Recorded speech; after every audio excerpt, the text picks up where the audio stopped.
Assalamualaikum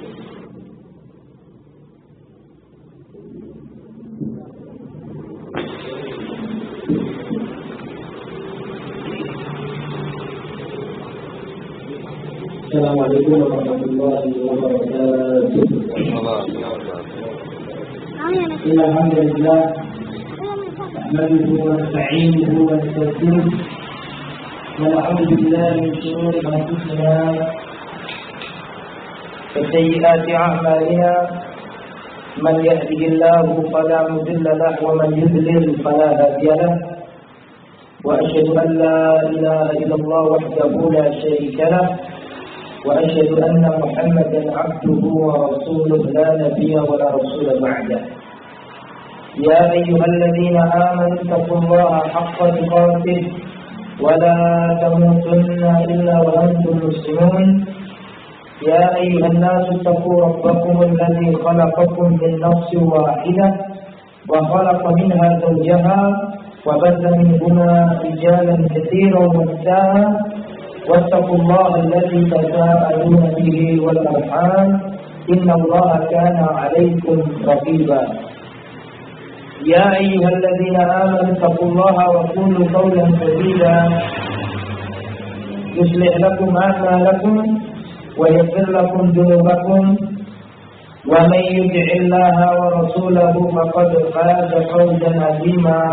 أما بعد فإن أصدق الحديث كتاب الله وخير الهدى هدى محمد صلى الله عليه وسلم وشر الأمور محدثاتها وكل محدثة بدعة وكل بدعة ضلالة وكل ضلالة في النار. Masyaallah hadirin rahimani wa rahimakumullah, para jamaah, bapak dan ibu, mas-mas dan mbak-mbak yang dimuliakan oleh Allah. Alhamdulillah, Allah masih meringankan langkah kaki kita, mempermudah jalan kita sehingga kita bisa bertemu di salah satu taman di antara taman-taman surga. Dalam riwayat Imam Ahmad, Rasulullah bersabda, "Idza marartum bi riyadil jannah farta'u." Jika kalian melewati taman surga, maka mampirlah. Para sahabat heran, apa yang dimaksud dengan taman surga ini? Faqalu, para sahabat bertanya, "Wa ma hiya riyadul jannah ya Rasulullah?" Apa yang dimaksud dengan taman surga itu ya Rasulullah? Faqal, maka Rasulullah menjawab, "Riyadul jannah khilafuz dzikr ay majalisul ilm." Taman surga adalah majlis ilmu agama. Maka alhamdulillah, pada hari liburan, hari Minggu seperti ini, banyak manusia mencari taman-taman dunia, tetapi alhamdulillah kita dipilih oleh Allah mau memasuki taman di antara taman-taman surga. Mudah-mudahan bertemunya kita di taman surga yang ada di dunia ini menjadi isyarat pertemuan kita di taman surga yang hakiki kelak di akhirat. Para jamaah yang dimuliakan oleh Allah, saya tadi dikasih kabar sama Dr. Mu'in, kalau ada mbak-mbak yang semangat, maka saya senang ya, bunga mendengarkan kalau ada mbak-mbak juga yang ikut kajian. Ada hadis Nabi yang berbunyi, "Wa man salaka tariqan yaltamisu fihi ilman, sahalallahu lahu bihi tariqan ilal jannah." Rawahu Muslim.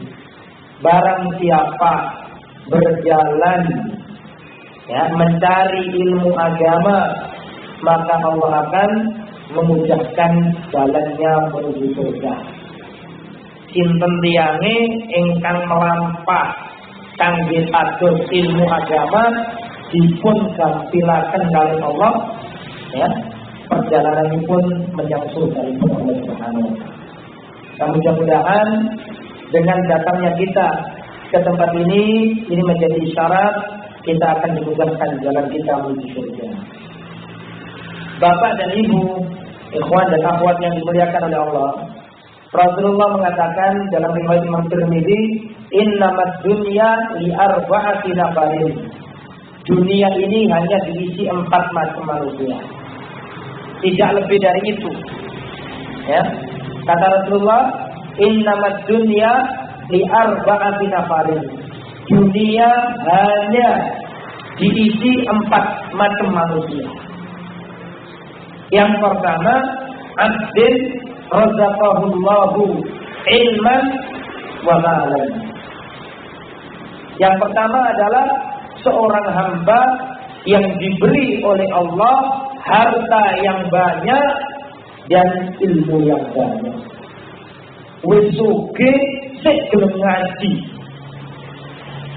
Ini orang yang nomor pertama. Orang yang kaya dan mau ngaji.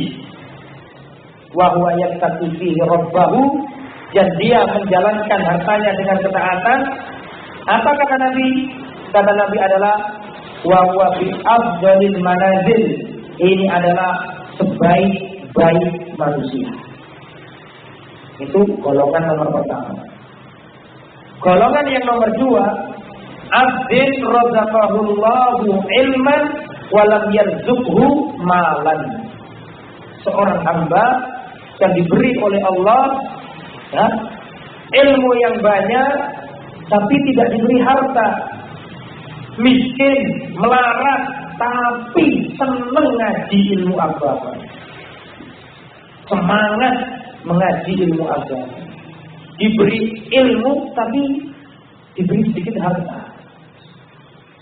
Karena orang ini mempunyai ilmu, maka dia berdoa sama Allah, "Ya Allah, sekiranya aku memiliki harta, aku akan berinfak seperti golongan yang pertama." Apa kata Nabi? Fahuwa biniyatihi fa ajruhuma sawa. Orang yang nomor 2 ini hanya niatnya saja, tetapi pahalanya sama persis dengan golongan yang pertama. Karena ilmunya tadi. Dia menanda, ya Allah, sekiranya punya harta banyak, ya Allah, aku akan berinfak seperti golongan pertama. Kata Nabi, wa huwa biniyatihi. Orang nomor 2 ini hanya karena niat saja. Tapi kata Nabi, fa ajruhuma sawa. Pahala orang nomor 2 sama persis dengan golongan yang pertama. Adapun golongan yang nomor 3, abdin razaqahullahu malan wa lam yarzuqhu ilman. Seorang hamba yang diberi oleh Allah harta yang banyak tapi tidak diberi ilmu. Sugih tapi gak belum ngaji. Itu nomor 3. Kaya raya tapi gak mau belajar. Wala yattaqi fi rabbahu, dia tidak hati-hati dalam menjalankan hartanya. Wala yasilu fi rahimahu, tidak menjalankan silaturahim dengan kerabatnya. Kata Nabi apa? Wa huwa bi akhbatil manazil. Ini adalah sejelek-jelek pendidikan. Adapun nomor 4, abdin lam yarzuqhullahu ilman wala malan. Yang nomor 4 adalah seorang hamba yang tidak diberi oleh Allah harta dan tidak diberi ilmu. Kata Rasulullah, ada 4 golongan orang di dunia ini. Kalau kita melihat 4 golongan tadi, maka golongan yang pertama nggak usah kita bahas, karena ini jelas luar biasa, punya harta, punya ilmu. Yang nomor 4 nggak usah kita bahas, karena ini sudah, kata orang Jawa, kebacut. Nggak tahu bahasa pati ada nggak kebacut? Kebacut itu keterlaluan. Maka yang kita bandingkan adalah, yang kita komparasikan adalah yang nomor 2 dengan nomor 3. Yang nomor 2 tadi apa coba? Yang nomor sekali. Orang punya ilmu banyak tapi miskin. Yang nomor 4, yang nomor 3, ilmu hartanya banyak tapi nggak mau belajar. Ini yang kita bandingkan.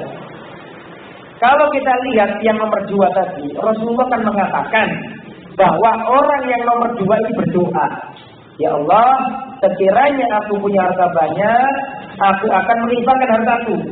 Kata Nabi, pahalanya sama. Kan gitu. Berarti nomor 2 itu ilmunya mewakili hartanya. Bandingkan dengan yang nomor 3. Rasulullah mengatakan nomor 3 ini diberi harta banyak, tidak diberi ilmu. Tetapi dalam nomor 3 ini Rasulullah tidak mengatakan, perhatikan, Rasulullah tidak mengatakan bahwa orang nomor 3 ini berkata, ya Allah, sekiranya aku punya ilmu, aku akan mengajarkan ilmu itu. Rasulullah nggak ngomong gitu. Paham jadi pahami? Berbeda dengan nomor 2. Nomor 2 Rasulullah mengatakan bahwa orang yang nomor 2 berkata, ya Allah, sekiranya aku punya harta, aku akan infak dan diberi pahala sama.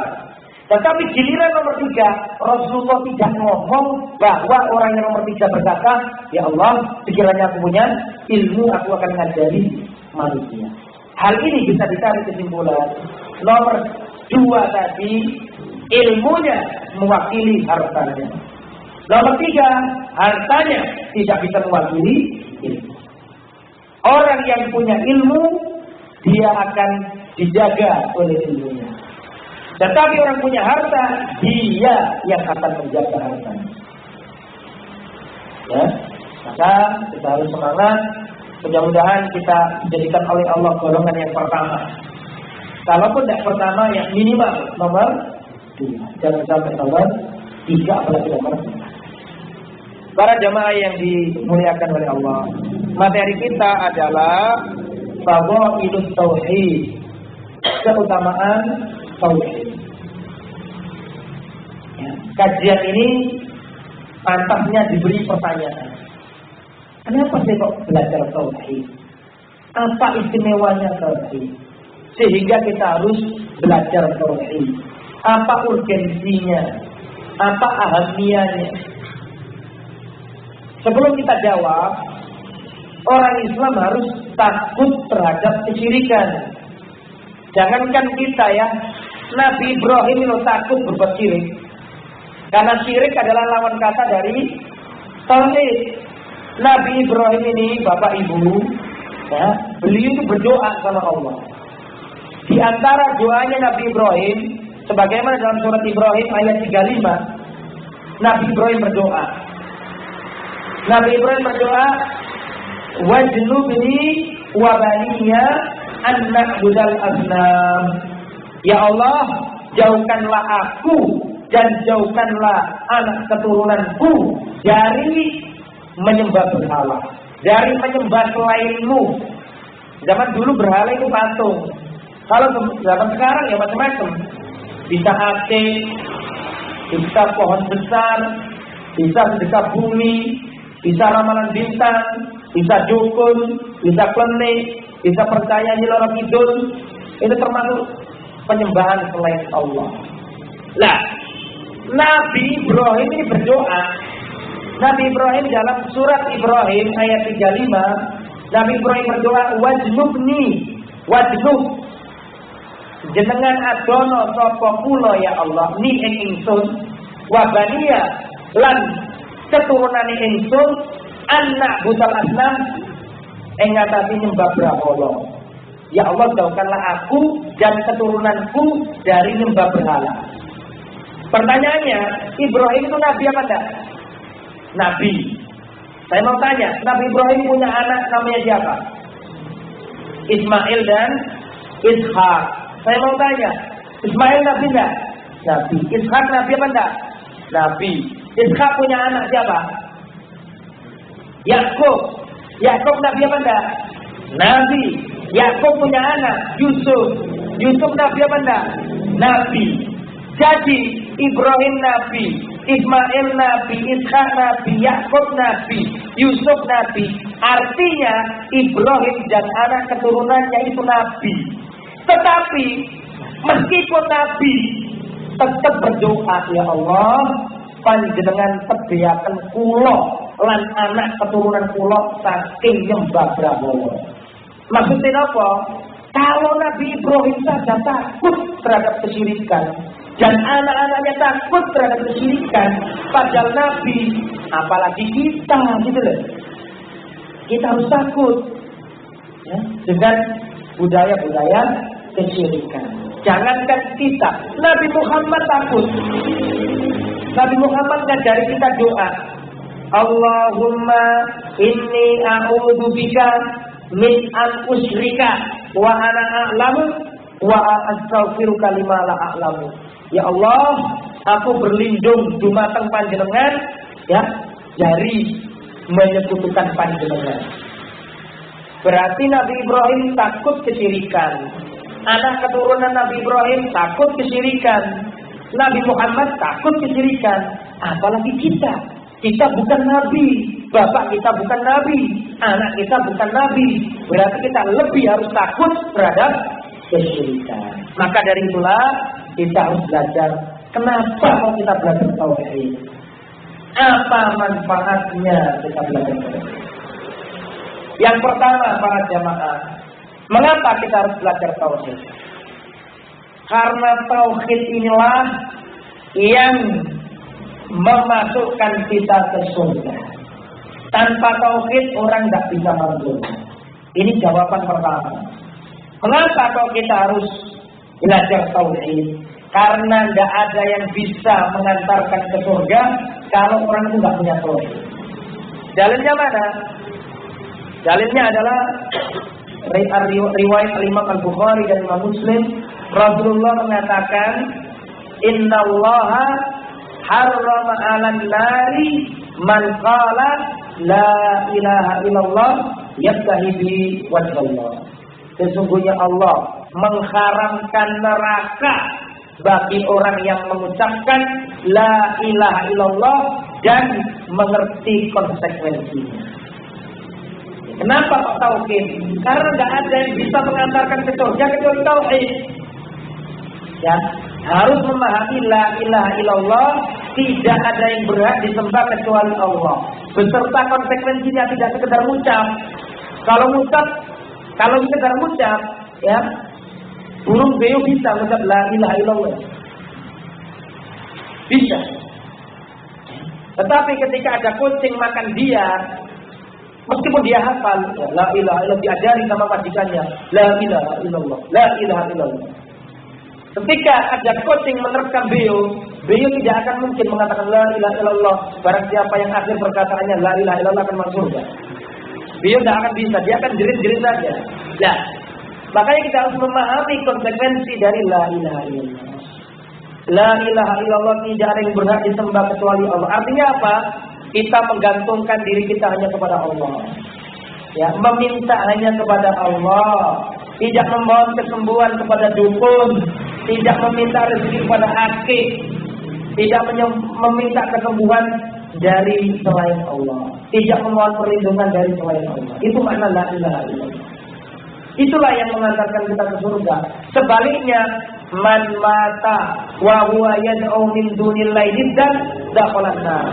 Barang siapa ya man mata, barang siapa mati wa huwa yad'u min dunillahi niddan dakhala nar. Barang siapa yang meninggal dunia dalam keadaan menyeru kepada selain Allah, maka dia akan masuk neraka. Contoh, orang mati pas pakai jimat. Ini hati-hati loh ini, sepele. Dari Pati berangkat ke Jakarta naik bis, bawa jimat, tabrakan, mati, ini bahaya. Dan dia meninggal dalam keadaan meyakini ada kekuatan selain Allah. Ini hadis yang mengatakan, man mata wa huwa yad'u min dunillahi niddan dakhala nar. Barang siapa yang mati dalam keadaan meminta kepada selain Allah, maka dia akan masuk neraka. Makanya Bapak Ibu, kita belajar tauhid supaya akidah kita lurus. Ya, kata Rasulullah, "Man kana akhiru kalamihi la ilaha illallah dakhalal jannah." Barang siapa yang akhir perkataannya la ilaha illallah, dia akan masuk surga. Mugi-mugi kita yang hadir di sini bisa tutup usia dalam keadaan mengucapkan la ilaha illallah. Kemudian para jemaah yang dimuliakan oleh Allah, kenapa kita harus bertauhid, meninggalkan kesyirikan? Alasan yang nomor 2 adalah al-husul ala syafa'ah, supaya mendapatkan syafaat Nabi. Saya mau tanya, panjenengan ini pengen pikantuk syafaat Nabi? Otomatis semua menjawab iya. Nah, sebelum saya menjelaskan apa syarat terjadinya syafaat, saya mau tanya dulu, apa syafaat itu? Ada yang bisa jawab? Apa artinya syafaat?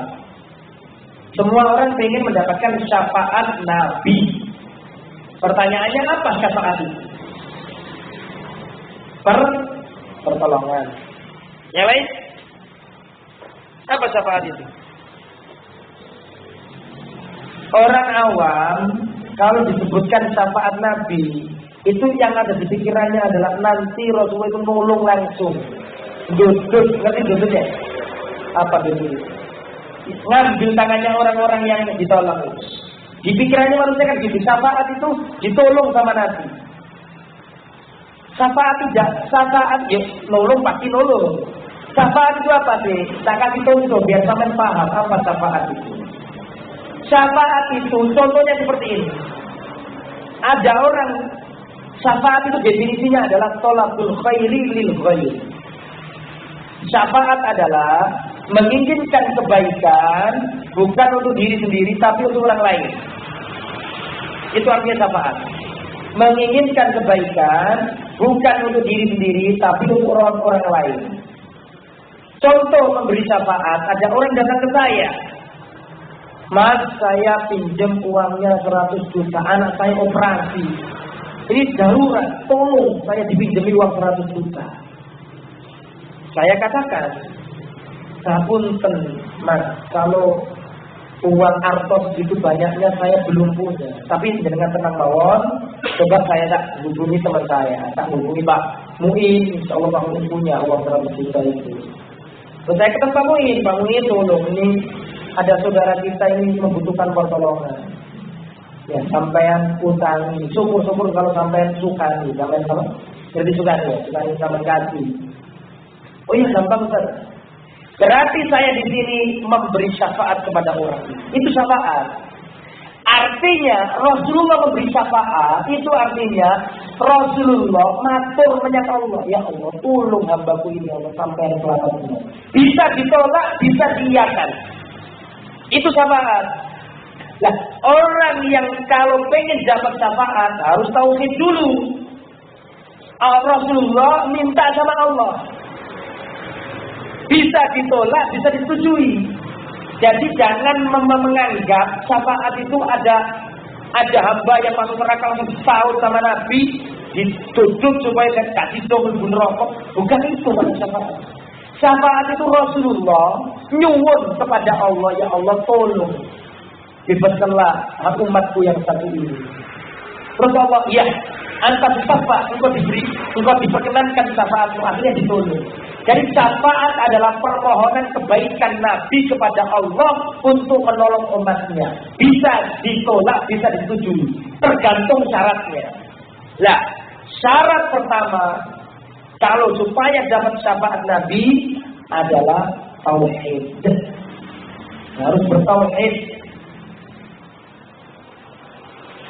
Saya ulangi. Kalau kita ingin dapat syafaat, syaratnya ada dua. Syarat yang pertama, orang yang memberi syafaat harus dapat izin. Mohon diralat jawaban saya. Saya ulangi. Syarat mendapatkan syafaat, satu, yang memberi syafaat harus dapat izin dari Allah. Yang memberi syafaat harus dapat izin dari Allah. Dalilnya mana Ustaz? Dalilnya sampai hafal. Cuma nggak kepikiran kalau itu dalilnya gitu. Ayat kursi. Man dzalladzi yashfa'u 'indahu illa bi'izni, dan tidak ada yang bisa memberi syafaat kecuali hanya orang yang diberi izin oleh Allah. Yang memberi syafaat itu diberi izin. Ini syarat pertama. Surat apa tadi? Ayat kursi. Jadi orang yang memberi syafaat harus dapat izin. Dalil lain bahwa syarat yang pertama orang yang beri syafaat dapat izin. Mungkin panjenengan masih ingat ada hadis yang nanti pada hari kiamat orang-orang jahat, orang-orang kafir ketika di padang mahsyar bingung. Mereka mencari Nabi Adam. Mas pernah dengar ini? Ya. Mereka datang ke Nabi Adam. Ya Adam, anta awwalul bashar, wahai Nabi Adam, engkau adalah nabi, engkau adalah manusia yang pertama kali diciptakan Allah. Tolong sampaikan kepada Allah, berikan syafaatmu kepadaku. Tolong sampaikan kepada Allah agar Allah mengampuni dosa kami. Kata Nabi Adam, nafsi, nafsi. Sendiri. Ya, aku tidak bisa menolong kalian, kalian tak bisa menolong aku. Al-yawma ghadaba rabbi ghadaban syadida. Pada hari ini Allah murka yang tidak pernah Allah murka melebihan ini. Idhabu ila Nuh. Pergilah kalian menuju Nabi Nuh. Pertanyaannya, Nabi Adam bisa enggak? Idhabu ila Nuh. Pergilah ke Nabi Nuh. Orang yang melakukan kesyirikan ini berangkat ke Nabi Nuh. Ya Nuh, anta awwalur rasulin, engkau adalah rasul yang pertama diutus. Isfalana ila rabbina, berikan syafaatmu kepada kami. Tolong sampaikan kepada Allah agar Allah mengampuni dosa kami. Kata Nabi Nuh, nafsi, nafsi. Sendiri. Aku gak bisa nolong kalian, kalian gak bisa nolong aku. Sendiri. Pada hari ini Allah murka yang tidak pernah aku melihat Allah murka melebihi hari ini. Aku gak bisa nolong kalian karena dulu aku pernah berdoa sehingga umatku ditenggelamkan oleh Allah. Nabi Adam gak bisa nolong karena dulu aku makan buah surga. Kata Nabi Nuh, berangkatlah menuju Ibrahim. Akhirnya mereka berangkat Nabi Ibrahim. Ya Ibrahim, wahai Nabi Ibrahim, berikan syafaatmu kepada kami. Sampaikan kepada Allah agar mengampuni dosa kami. Nabi Ibrahim mengatakan, nafsi, nafsi. Al-yawma ghadiba rabbi ghadaban syadida. Pada hari ini Allah murka yang tidak pernah Allah murka melebihi murkanya hari ini. Aku gak bisa nolong kalian karena aku pernah berbohong 3 kali. Kata Nabi siapa? Kata Nabi Ibrahim, aku gak bisa nolong kalian karena aku pernah berbohong 3 kali. Nah kalau sampai yang tanyakan 3 kali itu apa saja? Ustaz Jomo urusan ini. Panjang ceritanya. Salah satunya Nabi Ibrahim habis mencari apa? Nabi patung ditanya, siapa yang melakukan ini? Ibrahim.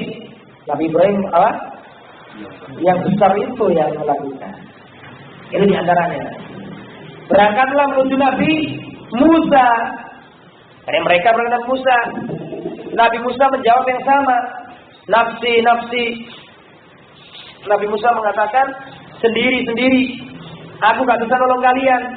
Dulu aku pernah memukul orang sampai mati. Tapi Isa gak bisa juga. Sampai akhirnya Nabi Muhammad SAW, baru Nabi Muhammad minta izin sama Allah. Kemudian Allah mengatakan, ya Muhammad, isfa' tu syafa'. Wahai Muhammad, berikan syafaatmu, aku perkenankan syafaatmu. Artinya para jamaah, syarat yang pertama dari syafaat apa? Orang yang memberi syafaat harus dapat izin. Syarat yang kedua, syarat terjadinya syafaat, ridhollah lil masfu. Orang yang diberi syafaat harus diridhoi Allah. Dalilnya mana? Panjenengan tulis surat At-Taubah ayat surat Toha. Surat Toha 109. Allah Subhanahu wa taala mengatakan, Yauma idzin la tanfa'us syafa'atu illa man adina rahmanu wa radiya lahu qaula. Ya, pada hari itu tidak ada yang bisa memberi syafaat kecuali yang memberi syafaat dapat izin, wa radiya, dan Allah meridhoi orang yang diberi syafaat. Jadi syarat diberi syafaat ada 2. Si pemberi syafaat harus dapat izin, orang yang diberi syafaat harus dapat ridho. Dan, nah ini pentingnya di sini nih Pak, orang itu didapat ridho oleh Allah syaratnya 2. Yang pertama, tauhid. Jadi kalau ingin dapat syafaat Nabi, maka harus bertauhid. Jalannya mana? Riwayat Imam Bukhari. Abu Hurairah bertanya, ya Rasulullah, man as'adun nasi bi syafa'atika yaumal qiyamah. Ya Rasulullah, siapakah orang yang paling beruntung yang akan mendapatkan syafaatmu pada hari kiamat. Jadi, saya ulangi, pemberi syafaat dapat izin, yang memberi syafaat harus dapat ridho. Dan orang itu kalau diridhai Allah syaratnya dua. Yang pertama ahli tauhid. Dalilnya riwayat Imam Bukhari Muslim, Rasulullah ditanya oleh Abu Hurairah, "Ya Rasulullah, man as'adun nasi bi syafa'atika yaumil qiyamah?" Ya Rasulullah, siapakah orang yang paling beruntung mendapatkan syafaatmu pada hari kiamat? Maka Rasulullah menjawab, "Man qala la ilaha illallah khalisan min qalbihi." Orang yang paling beruntung mendapatkan syafaatku pada hari kiamat adalah orang yang mengucapkan la ilaha illallah dan menjalankan konsekuensi. Itu syarat yang pertama kalau ingin diridhai Allah dan mendapatkan syafaat. Adapun syarat yang kedua supaya diridhai adalah ittiba'us sunnah, mengikuti sunnah Nabi. Dalilnya mana? Dalilnya adalah riwayat Imam Al-Bukhari. Nanti pada hari kiamat, ketika manusia selesai dari padang mahsyar, ya, ketika manusia selesai dari padang mahsyar, manusia kepanasan, maka manusia nanti itu akan masuk ke telaganya Rasulullah. Telaganya Rasulullah namanya apa? Al-Haud, Al-Kautsar. Setelah daripada mahsyar, nanti orang yang ngaku umatnya Nabi Muhammad akan masuk ke telaga, pengen minum kepanasan pada mahsyar itu. Maka semua umat Nabi Muhammad masuk. Tiba-tiba ada sebagian kaum muslimin yang dihalau. Dihalau diapakan? Dicegat, dihalang-halangi. Rasulullah melihat kejadian itu. Rasulullah melihat bahwa sebagian umatnya dihalang-halangi. Maka Rasulullah mengatakan, "Ya Rabbi, ummati, ummati, ya Allah, umatku, ya Allah, umatku, biarkan masuk ya Allah." Saya mau tanya, berarti Rasulullah beri syafaat enggak ini? Sama-sama enggak? Nah, tadi kan saya jelaskan syafaat itu menginginkan kebaikan, bukan untuk diri sendiri tapi untuk orang lain. Ketika Rasulullah menjumpai beberapa umatnya mau masuk telaga dicegat, Rasulullah matur kepada Allah, meminta sama Allah, Rabbi, ummati, ummati, ya Allah itu umatku, ya Allah biarkan masuk. Maka ini penting di garis bawah ini. Dikatakan kepada Nabi Muhammad, "Ya Muhammad, fa innaka la tadri ma ahdatsu ba'daka." Wahai Muhammad, kamu enggak tahu apa yang diada-adakan oleh mereka sepeninggalmu. Yang dibikin-bikin, yang dulu tidak ada tuntunannya. Berarti tertolak. Artinya kalau ingin dapat syafaat Nabi, satu harus bertauhid. Ini keutamaan tauhid, mendapat syafaat Nabi. Kedua, harus mengikuti sunnah Nabi dan tidak melakukan perbuatan bid'ah. Man amila amalan laisa alai amruna fa waraddun. Barang siapa beramal tanpa ada contoh dari kami, tertolak. Supaya amalan kita tidak tertolak, harus nonton Nabi dari 7 hal. Ini pentingnya karena kalau kita ingin dapat syafaat Nabi. Kalau ingin dapat syafaat Nabi, satu bertauhid, mengesahkan Allah, dua harus mengikuti Nabi.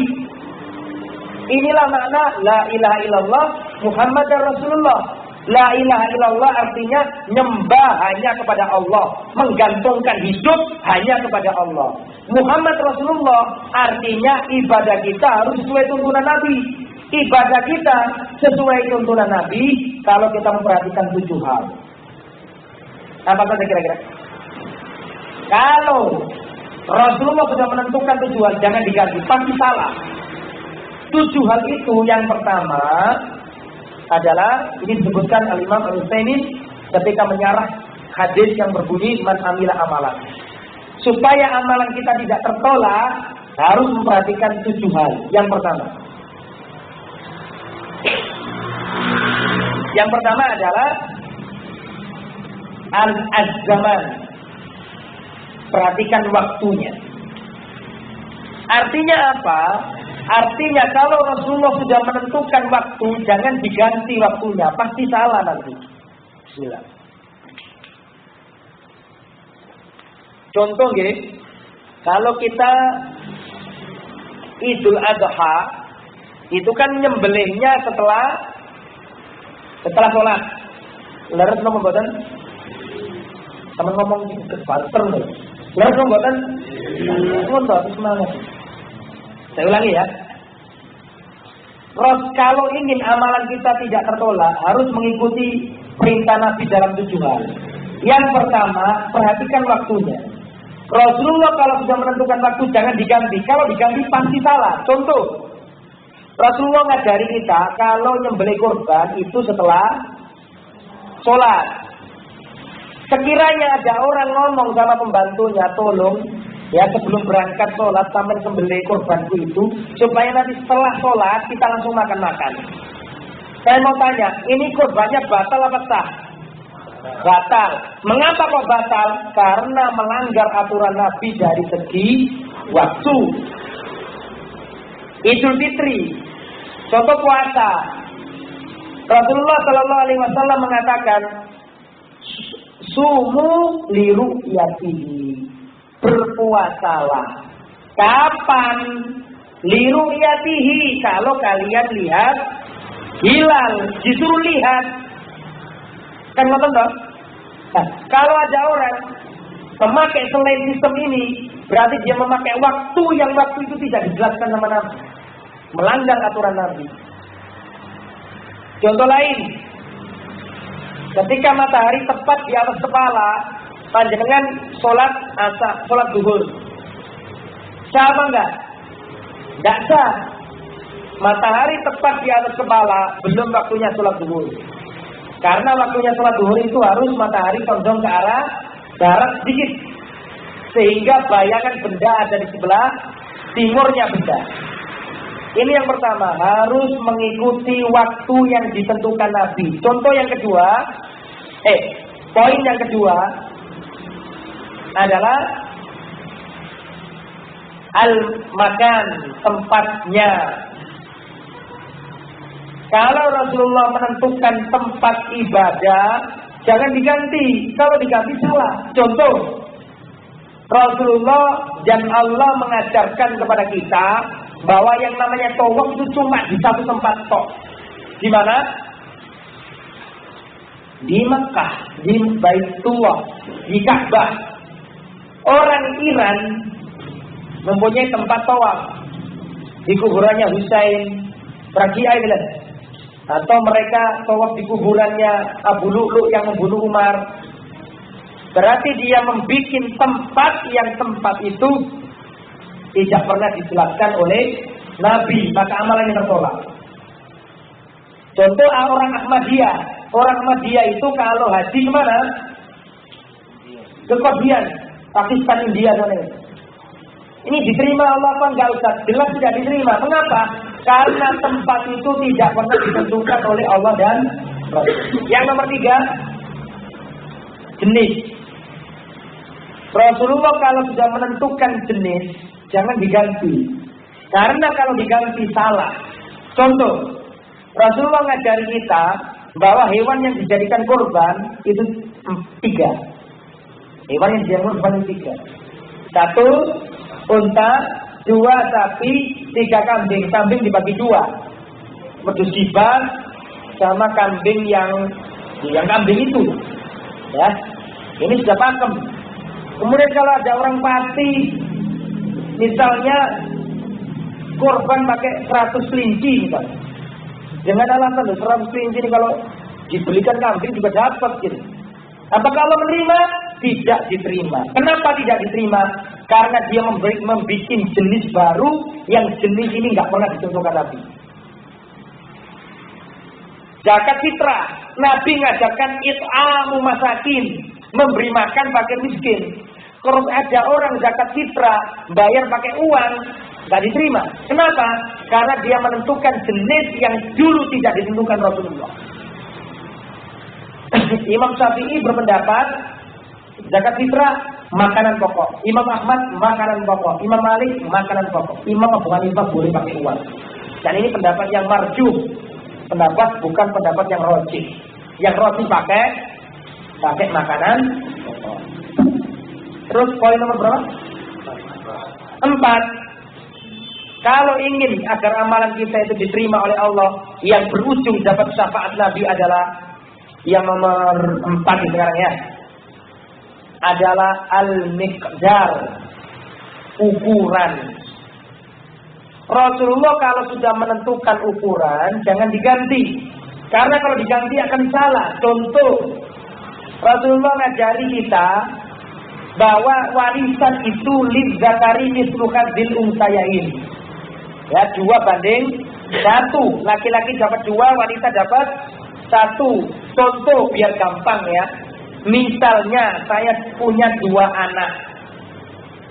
Saya wafat, istri anak sudah wafat duluan misalnya. Nggak ada ahli waris kecuali 2 anak ini. Misalnya, anak laki, anak perempuan. Saya mempunyai uang 300 juta.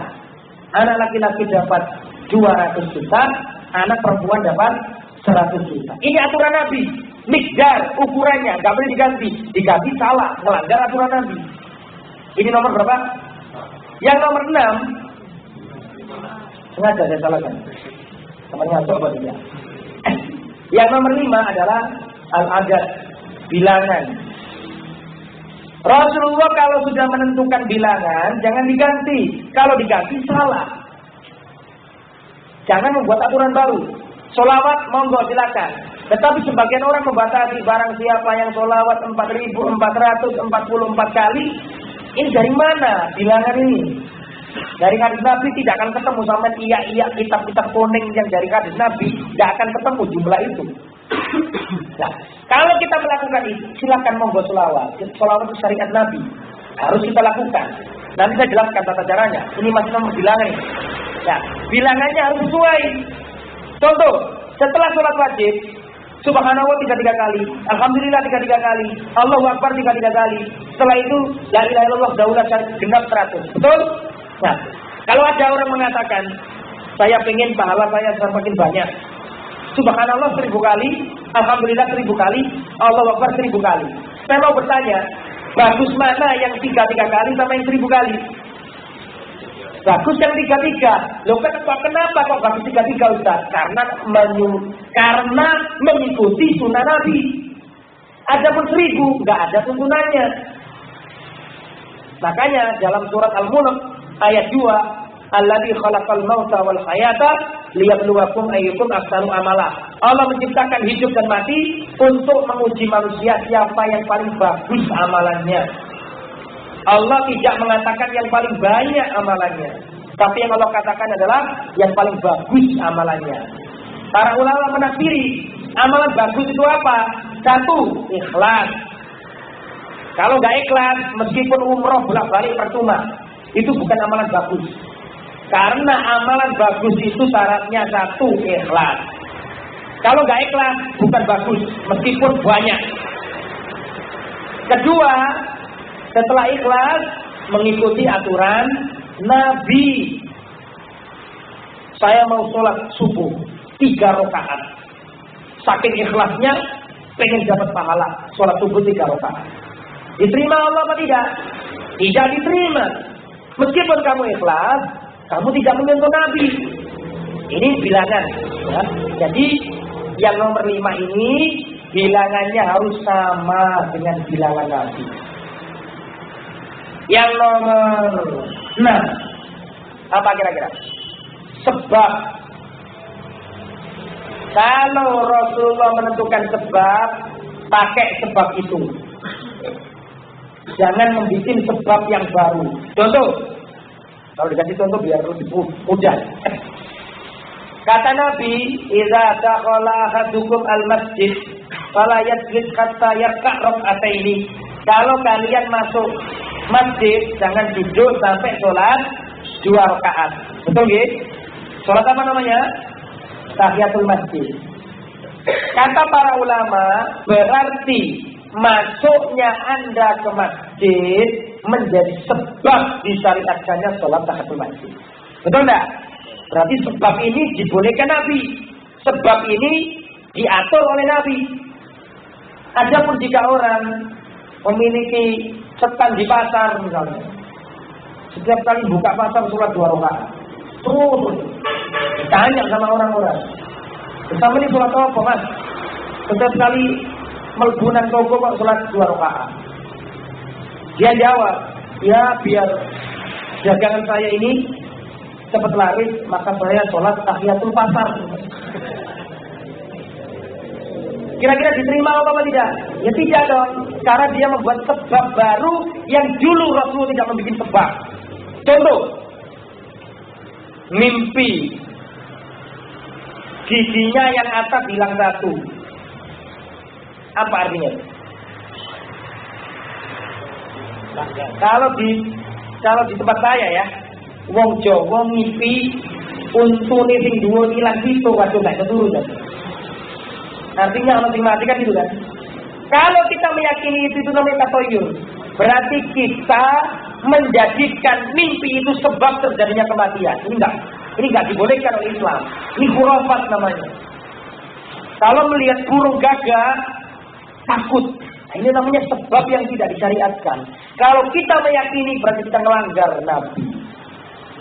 Yang nomor 7. Yang nomor 7 ini kaifiyah, tata cara. Artinya para jamaah, kalau kita diperintah Nabi dan Nabi sudah menentukan tata caranya, jangan mencari tata cara yang lain. Contoh contoh. Ini mungkin ada yang tidak berkenan, tapi saya nyampaikan, kalau yang belum setuju, jadikanlah ini ilmu baru, pencerahan yang saya omongkan tidak, insya Allah tidak keluar dari dalil. Contoh ya, masalah zikir. Zikir itu diatur sama Nabi aturannya. Sama buka ya. Ini bukan dari saya, Al-Quran yang ngomong. Surat Al-A'raf 205. Ibu-ibu yang ikuti, silakan panjenengan buka surat Al-A'raf 205. Bagaimana tata cara berdoa. Allah Subhanahu wa taala berfirman, "Wadhkur rabbaka fi nafsika tadarruan wa khifatan wa dunal jahri minal qaul."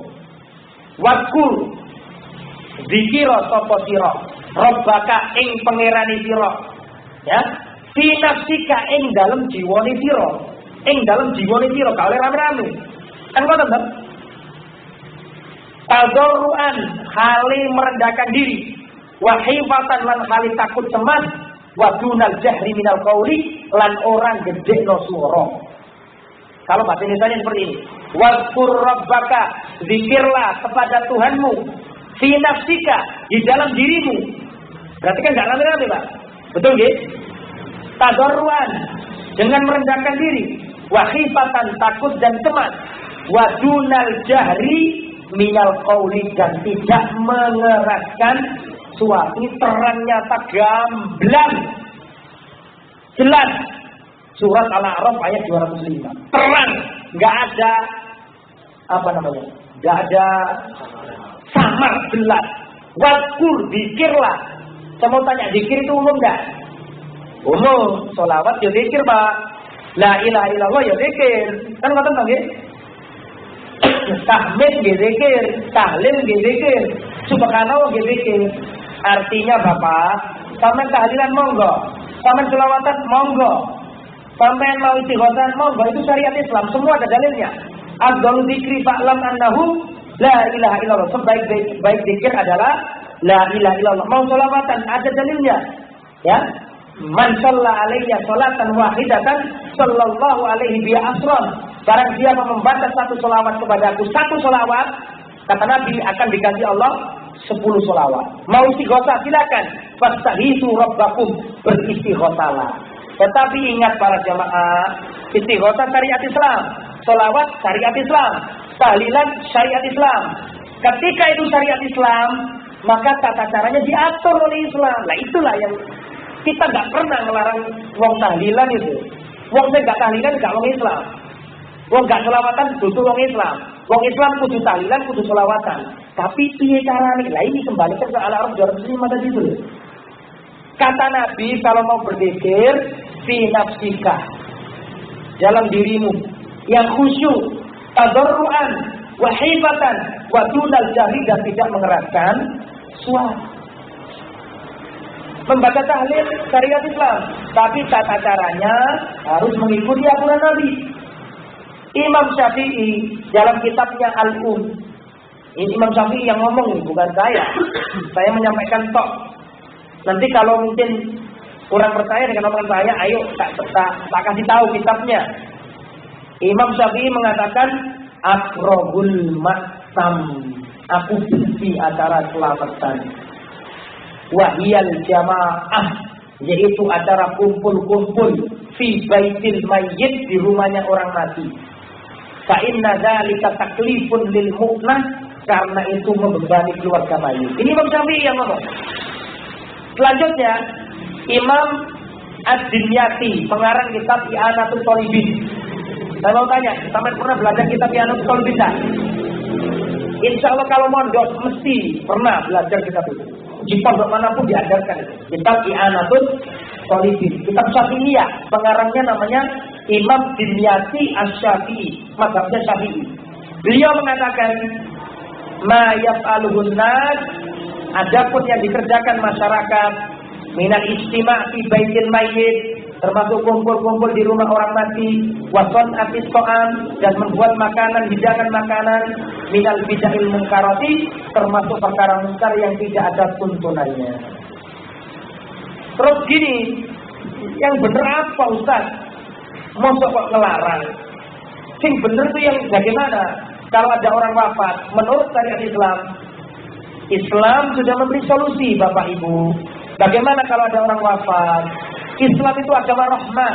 Islam itu agama kasih sayang. Di dalam hadis dikatakan, ketika ada sahabat Nabi yang bernama Ja'far bin Abi Thalib. Ja'far bin Abi Thalib ini sahabat Nabi plus sepupu Nabi. Kenapa kok sepupu Nabi?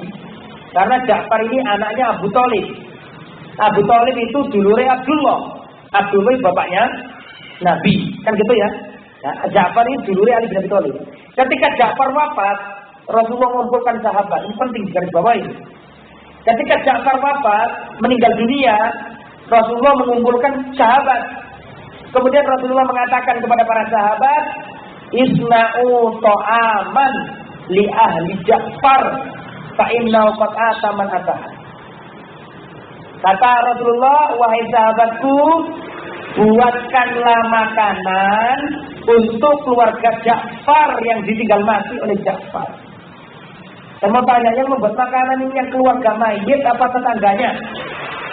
Nah, ini jelas loh Pak. Tidak ada samar sekali. Imam Syafi'i mengatakan seperti itu. Ya, makanya, tetapi ya itu ya, kita berdakwah harus santun. Kita berdakwah jangan kusruh di masyarakat. Kita ngasih pencerahan. Ya, ahli sunnah itu orang yang penyayang terhadap makhluk. Kalau kita melihat saudara kita yang masih melakukan itu, pandanglah dengan pandangan kasih sayang. Pandanglah dengan pandangan saudara kita yang belum mengerti, yang bagaimana mereka supaya mengerti. Jangan kita melihat mereka seperti permusuhan. Coba ya, Rasulullah ketika dari Taif dilempari batu, berdarah Rasulullah. Antum tahu nggak doanya Rasulullah? Waktu perang Uhud dilempar kena panah berdarah. Doanya Rasulullah adalah Allahumma ighfir liqaumi fa innahum la ya'lamun. Ya Allah, ampunilah umatku karena sungguhnya mereka belum tahu. Kata para ulama, ini penting untuk dai karena antum semuanya saya yang berdai di sini. Rasulullah ketika dilempari, ini penting untuk menyikapi saudara-saudara kita yang kadang-kadang terlalu ekstrim, bahkan sering mentakdir dan menghajar saudaranya. Lihat akhlak Rasulullah. Ketika dilempari anak panah, terus apa namanya sih? Berdarah. Antum tahu doanya Rasulullah? Perhatikan. Rasulullah mengatakan Allahumma ighfir, ya Allah ampunilah liqaumi umatku fa innahum la ya'lamun, karena mereka belum tahu.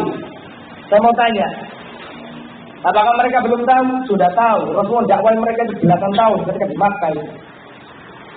Kata para ulama, dari omongannya Nabi ini, ya Allah berikan ampunan kepada umatku karena mereka belum tahu. Kata para ulama diambil 3 kesimpulan. Kesimpulan pertama, berarti Rasulullah memaafkan mereka. Betul enggak? Dari mana? Dari kata-kata mana kok memaafkan? Karena Rasulullah mendoakan. Orang nggak mungkin mendoakan kalau nggak memaafkan. Betul? Jadi dari lafaz tadi disimpulkan 3 hal. Yang pertama, Rasulullah memaafkan. Dan Rasulullah tidak cukup memaafkan. Rasulullah apa? Mendoakan. Allah maghfirli qaumi, ya Allah ampunilah. Tidak cukup mendoakan, mencarikan udzur. Nah, ini loh yang kadang-kadang tidak dimiliki oleh teman-teman kita sendiri, ikhwan kita sendiri nggak mempunyai sikap ini. Memberikan udzur, barangkali mereka belum tahu. Bayangkan orang kafir loh itu. Orang kafir yang mana mereka itu apa? Ngelempari Nabi. Apa kata Nabi? Ya Allah ampuni mereka, mereka belum tahu. Padahal jelas-jelas mukul Nabi sampai berdarah. Rasulullah ngasih udzur, barangkali mereka belum tahu. Ini orang kafir dicarikan udzur oleh saudara, oleh Nabi. Bukan mereka mencari udzur, Rasulullah sendiri yang nyarikan udzur untuk mereka. Nah, karena sebagian teman kita yang tahu kita bermuamalah sama masjid tertentu, karena itu miliknya organisasi tertentu, langsung kita katakan dia ikut golongan ini. Rasulullah saja mencarikan udzur untuk orang kafir, barangkali dia belum tahu. Ini orang kafir loh ini. Ini ada saudara kita yang ingin kebaikan, ngajak sana, ngelobi sana, supaya bisa ngaji. Kemudian dikatakan mumayyi, dikatakan ini nggak punya manhaj.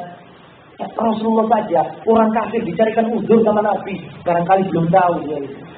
Apalagi kita kepada teman-teman yang punya satu manhaj, apakah kita tidak bisa memberi udzur? Itu pun padahal kita menyampaikan udzur kita kepada mereka. Maksud saya itu, enggak, pokoknya ente yang sudah main sama sana berarti itu bagian dari sana. Kita ngomong udzur kita. Sebentar Pak, maksud saya itu gini loh. Saya kemarin ke sana, tujuan pun enggak. Yang penting kamu sama sana. Kita ngomong udzur kita ditolak.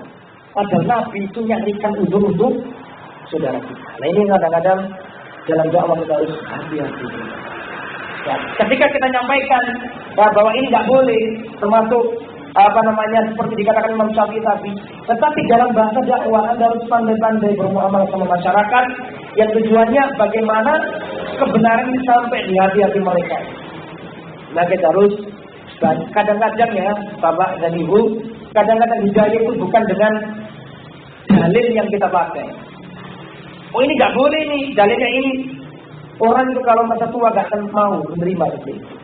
Terkadang orang itu menerima kebaikan dari silaturahim kita. Kita silaturahim ke Pak RT. Ya, kita silaturahim, kita tanya, kita minta nasihatnya. Kalau kita punya rezeki kita kasih suatu. Terkadang seperti itulah yang memudahkan dakwah kita. Jadi ketika kita mengerti kebenaran, makanya nasihat para ulama, para jamaah penting saya sampaikan di sini. Nasihat para ulama, apa yang dinasihatkan oleh para ulama? Fa innal akhlaq al-karimah jisrun litabligh al-aqidah as-sahihah. Sesungguhnya akhlak yang baik adalah jembatan untuk menyampaikan akidah yang benar. Masyarakat melihat akhlak kita sebelum melihat akidah kita. Makanya kita harus berakhlak yang baik. Itulah 7 hal kalau kita ingin mengikuti Rasulullah. Waktunya harus sama, waktu, tempat, jenis, sebab, ukuran, tata cara, bilangan. Itu harus sesuai tuntunan Rasulullah SAW. Nah, kalau kita ingin mempunyai keutamaan tauhid dan mendapatkan syafaat Nabi, ya, maka di antara yang harus kita lakukan adalah kita harus menghindari diri dari cabang-cabang kesyirikan. Karena kalau kita menerangkan tauhid, sulit dipahamkan kalau kita tidak menerangkan syirik. Ya. Kemudian kalau ada orang mengatakan, Ustaz, ngaji kok tauhid syirik, kok ngaji yang lain.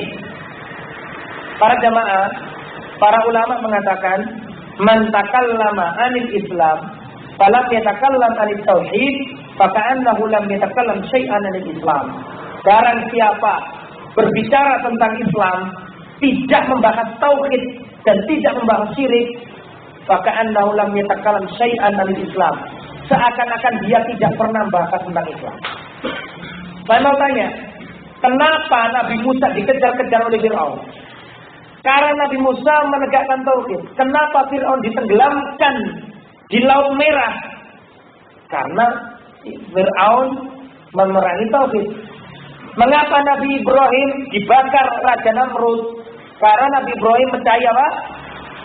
Mencari patung, menegakkan tauhid. Mengapa Rasulullah diusir, diludahi? Bukan karena Rasulullah nyuruh orang baik sama tetangga. Bukan karena Rasulullah ngajak orang berbakti sama orang tua. Bukan itu sebab dimusuhinya Nabi.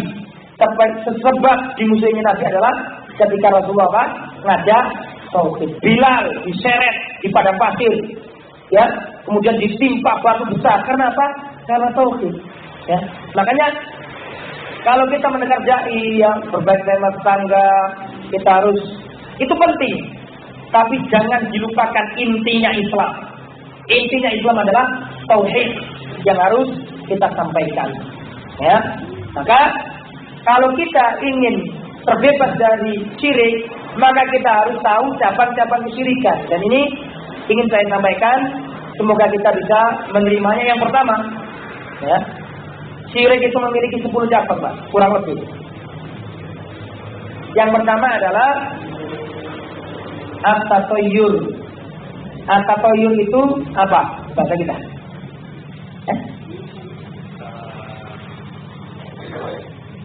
Tatayyur itu merasa apa? Merasa sial. Kula bangsuri malih nggih.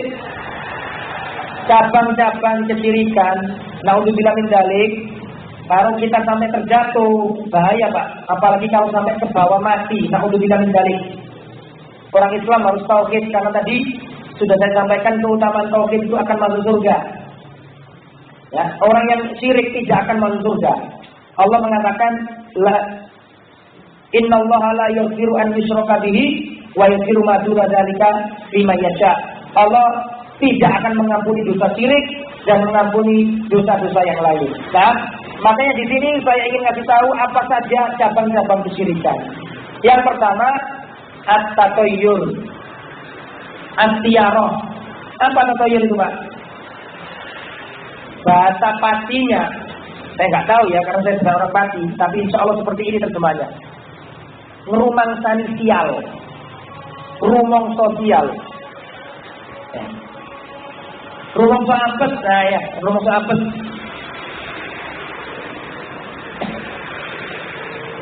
Saya ulangi lagi, di antara cabang-cabang kesyirikan adalah tatayyur, merasa apes, merasa sial. Contoh Pak, contoh kalau di Lamongan ya, tempat saya, nggak gelem nikano anake ulan selo, ambek suro. Kalau di Pati ulan apa? Selo gimana? Kalau di Lamongan nggak ada selo walimen, nggak ada, sama sekali nggak ada. Kecuali yang ngerti lah ya. Kalau di Lamongan itu bulan selo nggak ada orang nikah. Selo dulu kok ada. Selo itu seselani barang Allah. Terutama Jawa kok gak ngerti selo. Selo besar, suro kan gitu kan. Sak, bila Rejab, Ramadan, selo.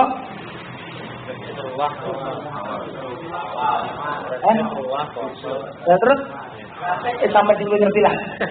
Intinya selo itu dulu kok ada. Sebagian masyarakat Jawa nggak mau nikahkan anaknya bulan selo. Selo itu seselani barang Allah. Atau sebagian lain suronya. Suro berarti sekarang ya? Kemarin. Sekarang suro. Ada orang walimah di sini suro? Tidak ada.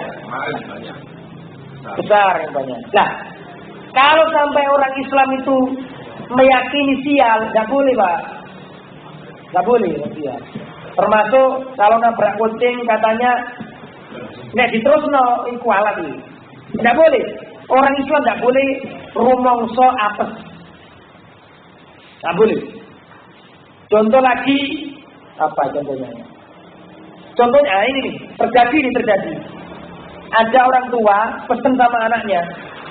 Nah, nek awakmu dadi ngedekno omah, nek awakmu angkate bisnis utawa mau lelungan ojo dina Selasa Kliwon.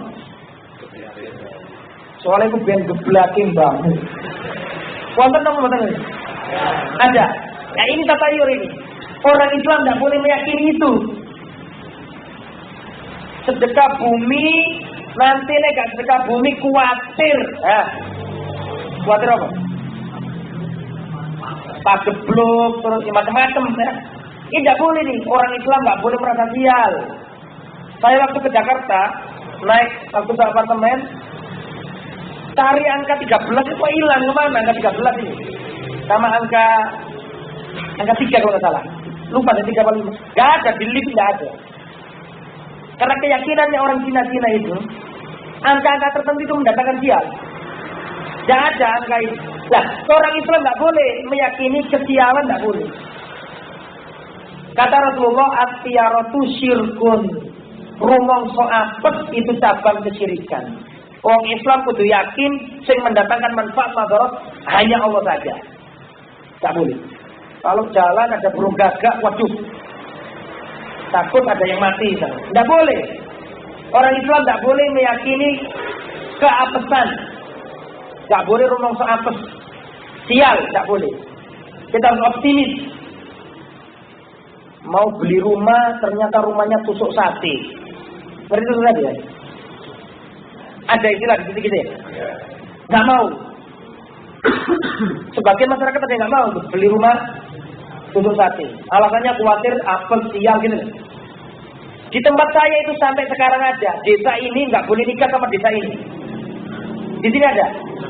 Ada tak? Nah, kata, iya masih ada di tempat saya ini. Desa ini nggak boleh nikah sama desa ini. Kalau nikah pasti nikah cerai, anaknya mati, ya macam-macam. Itu nggak boleh kita yakini. Orang Islam nggak boleh meyakini apes. Rasulullah mengatakan, man rodat hutiyaratu an hajati faqad asyrok.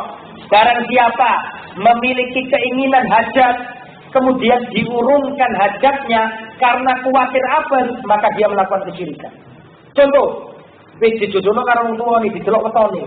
Waduh, ketemu gak cocok ini. Yo aja lho, Pak. Tetangga saya kemarin hampir nikah gak jadi karena didelok wetone gak cocok. Ini gak boleh dalam Islam. Ini berarti cabang kesyirikan. Wong Islam sing penting arek api, salate api, bakti nang wong tuwa, wis nikahno anakmu. Gak boleh meyakini seperti itu. Kalau diyakini seperti itu namanya tiarah. At-tatayyur. Rumongso apa tadi? Itu menjamur di masyarakat kita. Ini penyakit. Penyakitnya tauhid. Nomor tunggal. Tapi ada obatnya, Pak. Kalau kita merasa was, khawatir apes, ada obatnya, kata Nabi. Kata Rasulullah, barang siapa terbesit dalam hatinya, khawatir apes, berdoa. Siapa yang bisa doanya? Saya kasih hadiah. Kalau saya yakin tidak akan bisa. Allahumma la. Terus? Kurang sedikit lagi, Pak. Alhamdulillah gak jadi ngaji hadiah. Kurang sedikit. Tidak 80%, kurang sedikit aja. Ada yang bisa? Doa kalau sampeyan khawatir merasa apes, mesti nabrak kucing tuh. Wah, khawatir apes. Berdoa dengan doa ini. Allah, kalau lihat burung gagak langsung doa ini. Allahumma mimpi untune ilang situ, dukur. Dari doa kan dari ini keluar kayak nanti. Mas segera berdoa ini. Apa kata Nabi?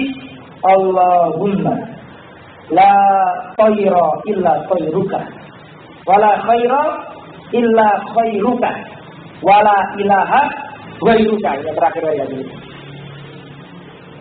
3 hal. Kalau sampeyan khawatir apes, berdoa dengan doa ini.